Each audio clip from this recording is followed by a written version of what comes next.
Des bûcherons n'ont pas pu croire ce qu'ils ont trouvé au milieu d'un arbre. Salut à tous et bienvenue sur AZ 237. Les bûcherons exercent un métier très risqué. Les arbres les plus hauts doivent être abattus et ils doivent faire tout leur possible pour le faire en toute sécurité. La plupart du temps, tout se passe comme d'habitude. Les arbres sont abattus, le bois est expédié et ainsi de suite. Mais il y a eu un jour où les choses n'étaient pas aussi normales. Ce jour-là, les bûcherons n'en revenaient pas de ce qu'ils avaient découvert au milieu d'un arbre. Regardons leur histoire. Mais avant de commencer, voici la question du jour. Je suis monsieur, je suis madame. Je ne suis ni monsieur ni madame. Je suis l'un, je suis l'autre. Je ne suis ni l'un ni l'autre. Qui suis-je? Donnez-nous votre réponse dans les commentaires. La réponse exacte vous sera donnée à la fin de la vidéo. N'hésitez pas à liker la vidéo pour nous encourager et si vous êtes nouveau sur la chaîne, abonnez-vous et activez la cloche de notification pour ne manquer aucune de nos prochaines vidéos. Les bûcherons étaient employés par une entreprise artisanale basée à Jasper, en Géorgie. Ils étaient employés par une société qui fabriquait des machines pour les usines de papier. En 1980, ils avaient la responsabilité d'abattre des arbres afin d'obtenir du bois pour la pâte à papier. Dans ce cas, les bûcherons devaient abattre un châtaignier d'Amérique, et ils se sont donc rendus dans une forêt voisine pour le faire. À l'époque, il y avait beaucoup de châtaigniers dans tous les États-Unis, car ils poussaient plus vite que les chênes et étaient utilisés à des fins commerciales. Malheureusement, une infection fongique survenue au XXe siècle a entraîné l'extinction de cette espèce d'arbre. Les arbres du New Hampshire sont encore debout en Alabama, au Tennessee, en Géorgie et en Nouvelle-Écosse. Les châtaigniers du Canada présentent également de nombreuses qualités fascinantes et c'est l'une d'entre elles qui a étonné les bûcherons chevronnés. Ce jour-là, certains arbres étaient désignés pour être abattus. C'était un processus laborieux qui allait prendre la majeure partie de la journée. Dès que le bûcheron a frappé le tronc de l'un des arbres avec sa hache, il a constaté qu'il était creux à l'intérieur. Comme c'est habituel pour les châtaigniers, il a continué à couper. Le bois de châtaignier continuerait à produire des quantités significatives de pâte à papier de haute qualité tant qu'il le posséderait. Sans savoir ce qui se trouvait à l'intérieur lorsque l'arbre serait tombé, les bûcherons ont continué à couper. L'un des bûcherons a vu quelque chose dans le tronc évidé alors que les autres bûcherons commençaient à travailler pour couper le bois et le charger dans le camion. Ils ont tous été saisis de terreur lorsque le bûcheron a décrit ce qu'il avait vu aux autres.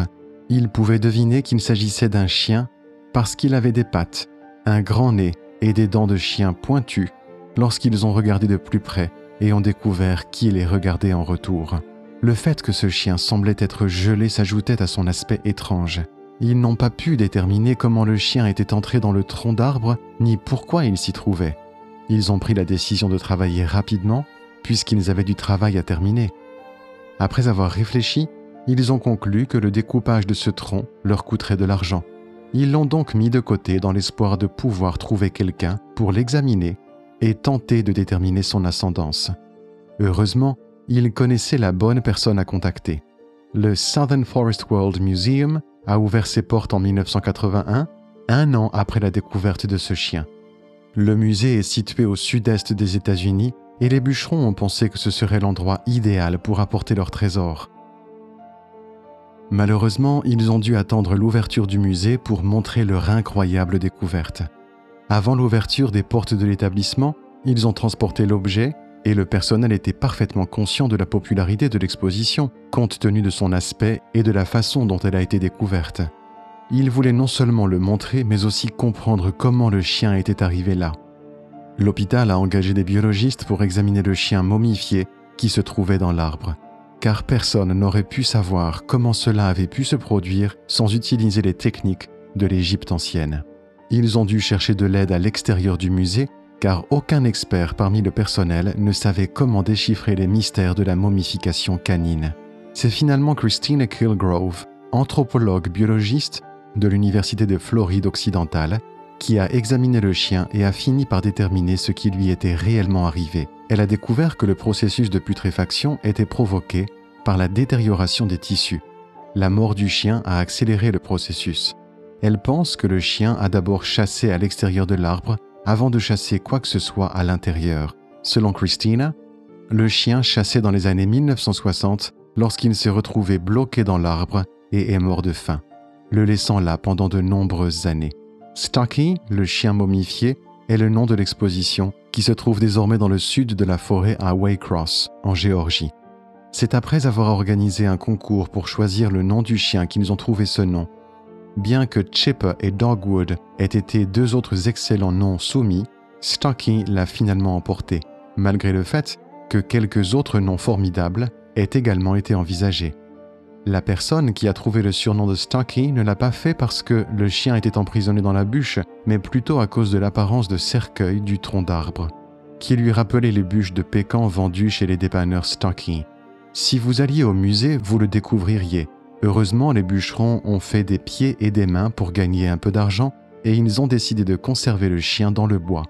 Sans l'exposition, le monde ne pourrait pas observer cette étonnante découverte. Voici une autre histoire.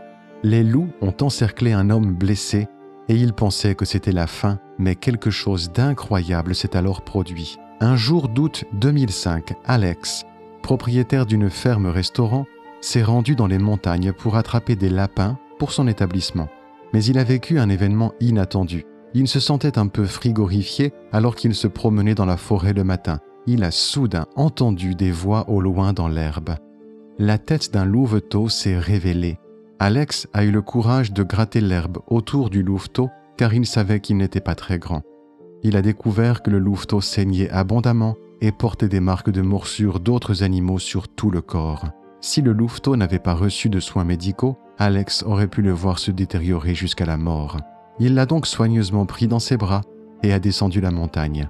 Une fois à l'intérieur, Alex a étalé des chiffons sur le sol et a placé le louveteau dessus.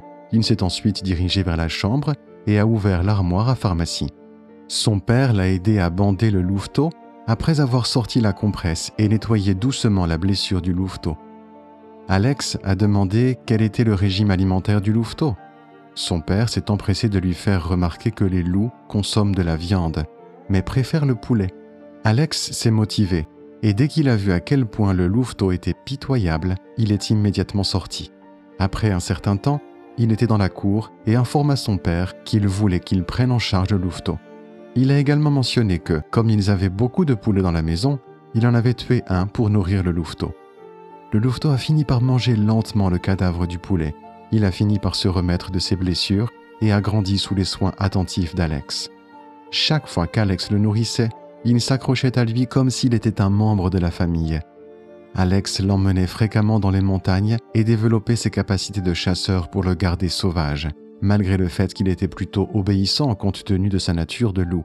Alex a décidé d'attendre que le louveteau soit autorisé à retourner dans la forêt. 3 mois plus tard, il a soigné le louveteau et l'a emmené dans la forêt quand il était guéri. À mi-chemin de la montagne, il a voulu abandonner le louveteau à cet endroit. Le premier lâcher a échoué, à la grande surprise d'Alex, car le louveteau refusait toujours de partir. Il s'approchait peut-être de trop près, a raisonné Alex. Il l'a emmené loin dans les montagnes la 2e fois. Le louveteau guidait Alex alors qu'ils approchaient des hautes montagnes. Dans son cœur, Alex lui a fait ses adieux avant de se retourner calmement et de s'éloigner. Il s'est dépêché de descendre de la montagne, craignant que le louveteau ne le poursuive. Mais quand il est arrivé chez lui, il a été surpris de ce qu'il a vu.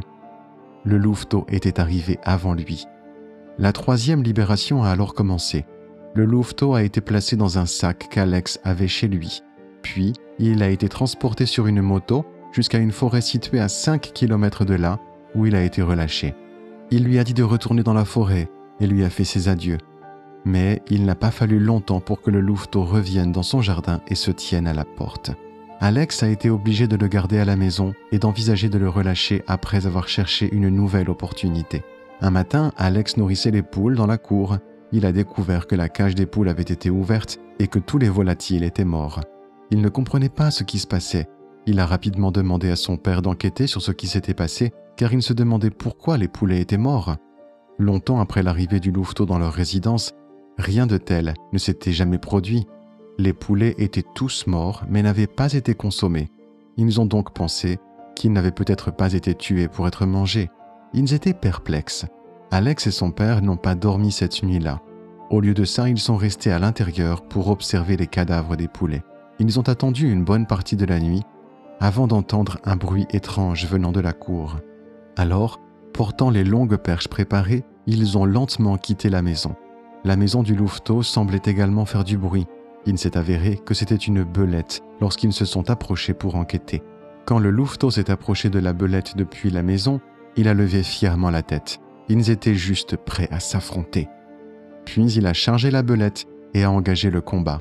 Le corps de la belette était comparable à celui d'un louveteau. Cependant, le louveteau a eu le dessus, entraînant la défaite de la belette. Le louveteau a fini par la vaincre dans le conflit, mais non sans avoir subi d'autres dommages. Alex a donné au louveteau d'excellents soins. Comme précédemment, le petit loup s'est rapidement rétabli et a passé quelque temps dans la résidence d'Alex. Ils ont décidé qu'il était temps de renvoyer le louveteau chez lui, car il guérissait bien. Le jeune loup a semblé reconnaître les intentions sincères d'Alex cette fois-ci, alors il est parti doucement. Le louveteau était de retour dans les bois, mais Alex avait du mal à prévoir du temps pour qu'il puisse interagir. 2 ans plus tard, les affaires du restaurant de la ferme d'Alex étaient en plein essor, les clients demandaient fréquemment à manger de la viande sauvage. Alex a commencé à escalader la montagne plus fréquemment, car il neigeait encore fortement à cette époque. Bien que la distance soit courte, le trajet était difficile. Alex a fait signe à son père avant de s'enfoncer dans les bois. Mais c'est alors que la menace est apparue silencieusement et sans avertissement préalable. Derrière lui, une grosse branche s'est soudainement cassée et la neige a commencé à tomber de la branche. Immédiatement après, il a tourné la tête. Le grand arbre derrière lui tombait directement sur lui et la neige était trop glissante pour qu'il ne puisse l'éviter. Il n'a pas eu le temps d'éviter la chute. Ses jambes ont été bloquées sous l'arbre abattu et l'angoisse s'est insinuée dans tout son corps. Après une lutte, il s'est mis à transpirer abondamment, peut-être à cause de la précipitation ou des jambes douloureuses. Quoi qu'il fasse, c'était en vain. Il était toujours incapable de bouger à cause de la pression continue de l'arbre sur ses jambes. Il voulait attendre que quelqu'un arrive et le sauve car le temps pressait, mais il pensait que c'était improbable. Même s'il était découvert, il aurait pu mourir de froid ou être mangé par des créatures sauvages. Il avait de plus en plus froid et frissonnait de plus en plus alors qu'il luttait pour se déplacer sous l'arbre dans la neige. Il attendait la mort en fermant les yeux. Il y a eu plusieurs hurlements de loup. Alex s'était forcé d'ouvrir les yeux pour pouvoir regarder la source du son, car il pensait avoir une hallucination. Un loup se tenait tout près. Alex se sentait horrifié et impuissant. Il n'avait pas d'autre choix que de fermer les yeux une fois de plus et d'attendre la mort. Il y eut un silence. Après quelques minutes, il remarqua enfin que le grand arbre qui reposait contre sa jambe semblait bouger lentement. Sous le choc, il écarquilla à nouveau les yeux. L'arbre qui reposait sur ses jambes était tiré par une meute de loups qui commençait à mordre les branches. Même s'il pensait qu'il y avait une chance infime qu'il soit venu pour le sauver, il se demandait s'il l'avait fait. Il y eut un peu d'optimisme en lui. Il a ouvert les yeux et l'un des loups s'est approché de lui. S'approchant rapidement d'Alex, le loup a séché ses joues bleues et gelées.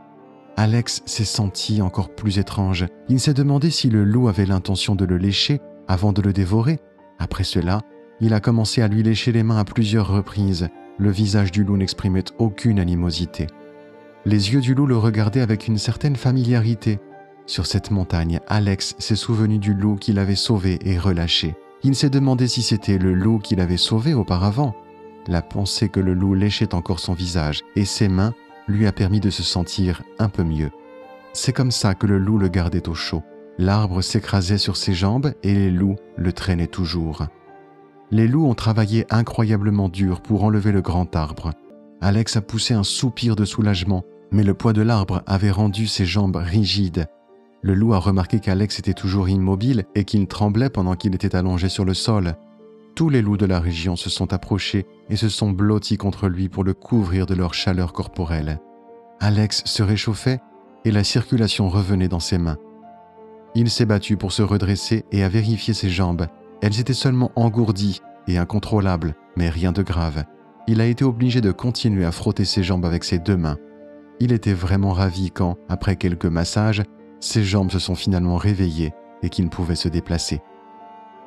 Quelle est votre opinion au sujet de cette histoire? Dites-le nous dans les commentaires. Et maintenant la réponse à la question du jour, le petit chien.